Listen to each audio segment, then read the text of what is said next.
Do you have a toxic boss? Do you have a leader that is a problem for you and the people that you work with? Do you consider quitting or figuring something else out as far as a career or a job goes? Toxic bosses, bad managers, bad leaders, you know, companies that have these people in leadership roles that don't necessarily have the best, your best interest in mind and the company's best interest in mind are very problematic to not only the company or not only, people and profits and everything else like that, but also to you, right? Because guys, let's face it, like we spend 40 hours of our waking life on a weekly basis at a job, right? Sometimes more. So if you have to deal with something on an ongoing basis, like, dealing with some boss that is problematic, right? And we'll go into what encompasses that in a moment. Then, you're really shooting yourself in the foot as far as your potential, because that's not to say that someone can limit you, but they can slow you down, right? Just based off of their habits, their ways of thinking, and, just their approach to the work, their approach to people, and how they view themselves and where they're going, and also what they're making out of the situation that's at hand with their job. So let's go into it a little bit. What encompasses a toxic boss? I would say, I've worked with a couple of them in my working career so far, and I can confidently say that number one is they're lazy. Everything that I'm going to talk about stems from them being lazy and not caring, right? Because if you're lazy and you don't care, there's a lot of things that can sort of that can be sub factors to those two things. So let's talk about laziness, right? If your boss is lazy, right, there's a good chance that they're placing a lot of the workload on either you or the rest of the people that work with you. So if that's the case, right, like, there's a saying that if you want people to do your work, or if you want people to care, right, you need to lead by example.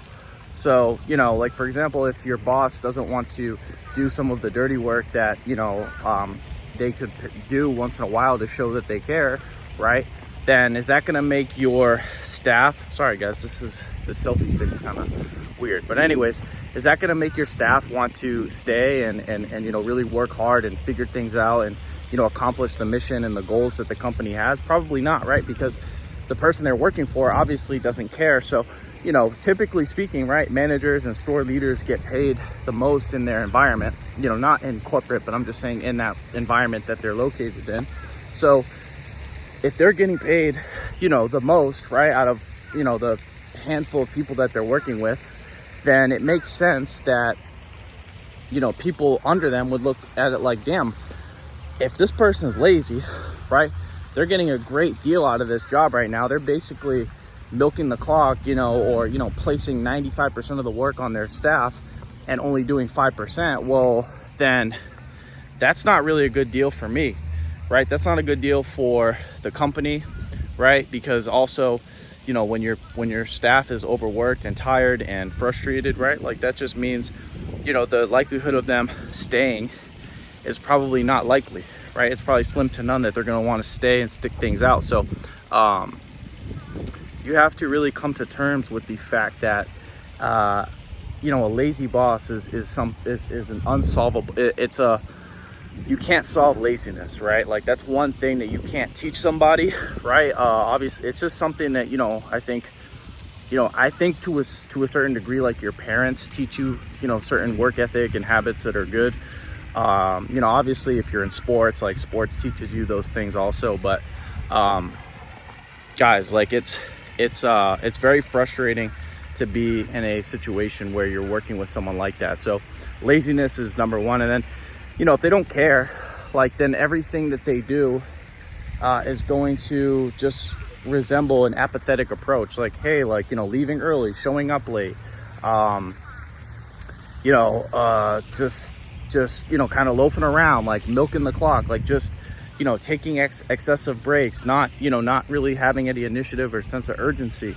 All of those things kind of resemble someone who doesn't care, someone who doesn't, see that their work is important and that the environment around them is feeding off of how they're behaving and how they're approaching their daily tasks. So not caring is something that is also unsolvable, right? Like I always tell myself, like, and I tell other people as well, like, you can always solve someone's problem if they care, right? Like you can always, if someone makes a mistake or someone has an issue, developing something in a job or a career, right? Like you can work with them on it if they care, right? Because they'll want to improve, they want to be better, they want to figure things out. But if not, then it's like, if you don't care, like if you go up to the boss, like if their boss goes up to them and says, hey, I need you to, buckle down on X, Y, and Z. I need you to, tighten up on this, right?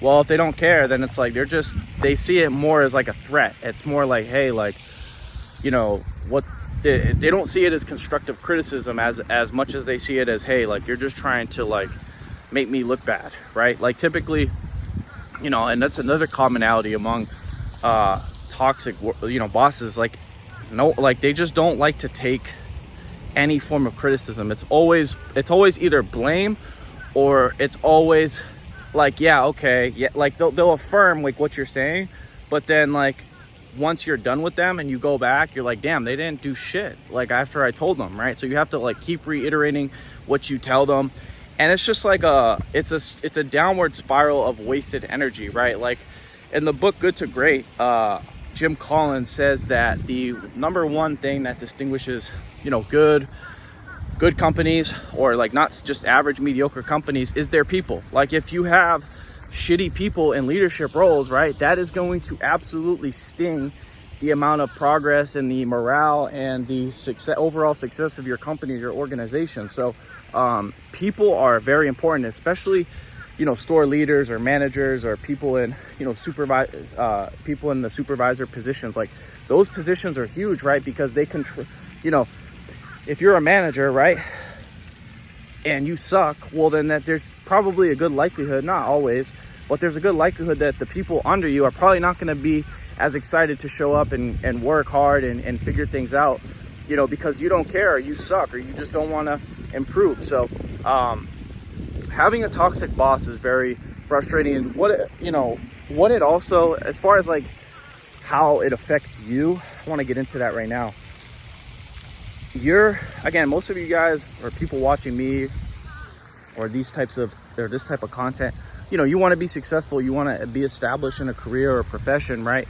But you're only as good as the people that, I wouldn't say that are above you, but you're only as good as the people that you're around most of the time. So if you're around someone who doesn't care, who's lazy, who shows up late, who blames other people, who doesn't take accountability, who bullshits on the clock, who lies, who does a whole bunch of shit that's not, that's counterproductive, then what do you think you're going to be? Do you think you're going to be ascending to your highest potential as far as your performance and as far as your development? Probably not, right? I would assume not. So be privy to this, and you have to, catch on quick, right? Like if you are in this, sort of situation with a toxic boss, or if you've had toxic bosses, one thing I can say is you have to diagnose the problem really fast. If that means you have a conversation or two and you don't see improvement, then you need to either let their boss know, like, hey, this isn't working, and either, something has to happen with you or them. Like you need to either go somewhere where you're going to get better development and just a better overall environment conducive to your success, or, they need to be held to some standard and some accountability, right? Because again, like, having weak people, people that suck in leadership roles is one of the most dangerous things to an organization's health and their success. So one thing I'll say too is like this, having a boss like this, having a boss that's toxic, like it can bleed into your personal life. Like if you have a relationship, like you might complain to your girlfriend or boyfriend about it. You might lose sleep because you're overworked. There's so many different downsides, or you might develop an addiction to kind of like, to mitigate the pain that you experience constantly, the frustration and the anger that you have for, the situation that you're in. So guys, like it's not just about, you know, as much as I talk about your financial success and your financial you know, your progress financially, it's not so much about even that. Like a lot of other things might take a toll too, you know, again, so your health, you know, your mental, your state of mind, your peace of mind. So there's a lot of things that are surprisingly connected to your work environment, again, because you spend so much time there. I don't think it would affect you as much if you didn't spend 40 hours at your job, but the fact that you spend so much time there is something that obviously is going to affect you more than, you know, more than if you weren't working that much over, you know, at your job. So keep all these things in mind. And again, like, there's one thing I'll say is there's always a way out too, right? Like if you've been in a situation like this and things aren't changing, you have to get to a point where you tell yourself, like, hey, I mean, I'm either going to have to look for another job, or I'm going to have to either switch to a different location, right? Because not only do you not want it to affect you financially, but it's not worth it, like going home every day and carrying the load of your frustration into your personal life, right? Like when I go home, I'm sorry guys, but like I don't want to have to be thinking about my boss or work. Like I want to be thinking about things that I want to do as far as me, right? Like like when I go home, it's time for me. I don't want to think about work that much. Obviously, you know, I have passing thoughts about whatever, but for the most part, you know, when work's done, right? So definitely some things to consider. And I was gonna say something else. Yeah, just, you know, if you have like these types of bosses, just realize like, hey, like, you know, don't like, you can try to help them or try to help them see, but again, like if they can't see it themselves, like if you point it out to them and they can't see it and you keep trying to like change them, you're not gonna have any success with that. So, you know, you can only change, you can lead a horse to water, but you can't make it drink. You can only show people so much about themselves for them, and if they can't realize it or they take it a certain way and they don't want to listen, and now maybe they see you as an enemy or a threat, there's nothing you can do. Like, you know, some people, they just don't have that that knowledge to be able to take constructive criticism, right? Some people are very defensive and have their guard up. So that's one thing I wouldn't really try to focus a lot of your energy on, because remember, when you're trying to change something that can't be changed, that's going to be a drain on you, right? And again, the last thing I want for, you know, people that are in these, you know, situations is to be drained constantly, to constantly be focusing on things that they can't control, that they can't you know, fix, right? Like that's a waste of your time. So I'm not going to sit here also and say, you know, you should just stand by idly and just suck it up. No, like obviously, like if something's wrong and it's perpetually continuing and it's not being solved, like you have to either, again, remove yourself from that space, or, you know, something has to happen with that person to where they need to leave. Because again, you're not gonna, I don't want you guys to like stifle your career, ruin your career over a bad boss, or, you know, be stressed out and, you know, just unhappy most of the time, right? Complaining, frustrated, you know, like that sucks. Like going home and complaining to your wife or your husband or your girlfriend about like work, like that's not a fun life, right? Like you want to be,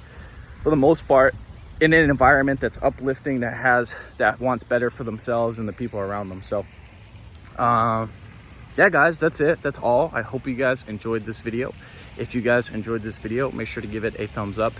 If you're new to my channel, make sure to subscribe. If you guys have any questions, comments, feel free to leave them down below. And as always, I will talk to you guys soon. Peace.